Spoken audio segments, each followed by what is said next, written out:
Although snooker may have lost advertising of tobacco sponsored, which may have led to this decrease in popularity, snooker stars are still advertising their sales, such as Steve Davis, 6 times world champion and now down here in Fareham to advertise double glazing. I'm going to find out how the sport can survive and how youngsters can get involved. How did you first get involved with snooker and what age were you? Well, my father was always a snooker fan from very early on, and I did have a toy table at about the age of 8, but that was toy-wise. But I sort of was introduced to it at a holiday camp around the age of 14, and that's when I sort of fell in love with it. So that was my sort of official on full-size tables playing. So 14 and a half. But I was lucky enough that my father liked it, so he dragged me along with him at weekends. I think there's enough being done to encourage the development of the game. If snooker was a bigger worldwide sport where there was much more of a financial involvement, that you could then push it into grassroots level. So it's a difficult one to say no, because it's easy to say no, that there's not enough being done. But I think if it was the golfing world or the tennis world, a lot more would be happening. As it is, until such stages that the game becomes truly worldwide, and perhaps the UK actually sort of started to realise that they wanted to push children down that line, or to anybody that showed interest. But it's a tough one to say they should be, because who's the they? So the professionals just about struggle to make a living, apart from the top ones anyway. A lot of the ones sort of ranking sort of say 30s. It's not not guaranteed prize money, so therefore there's not that many avenues, strangely enough. So it's a little bit more corner shop than some of the other big sports. What inspires you to continue playing after 30 years? One thing that inspires me to keep on playing is the fact that if I did stop, that's the end of it, and I've got no more excitement left as a player. And even though there are lots of harder times ahead for somebody who's older in any sport, you're going to get more heartache as you get older in it, I think, and it's tougher with a new generation of players coming through.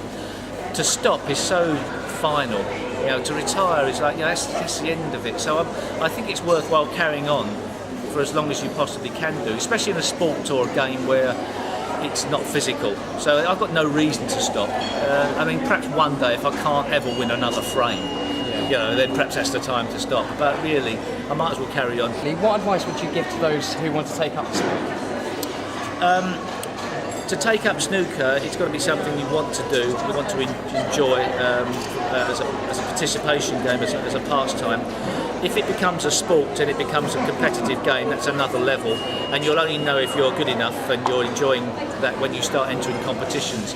But entering competitions is a very exciting part of it as well, so it's good to get the balance. But you've got to enjoy the social life in a club as well, and then see how it goes.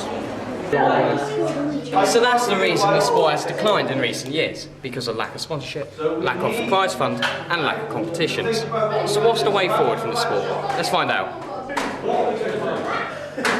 The game of snooker is not really at the level that, say, a football or a big team thing, or even the tennis world's like. There's not a lot of money floating around with the association to be able to put on schemes on a national level. So it's down to individuals really and how much they are involved. It's a bit like everything else. You need local interest and people to help out.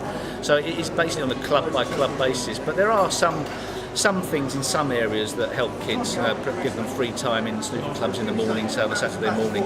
So we do Q-Stars, which is like an organisation where all the clubs around the south come together and compete. And what they do is at the end of every season or during the season, they get the professionals to come down to the clubs, and all the youngsters and the players get a chance to play. In addition to that, we run our own academy for the school holiday periods, which is 1 day a week when we open the doors at 11.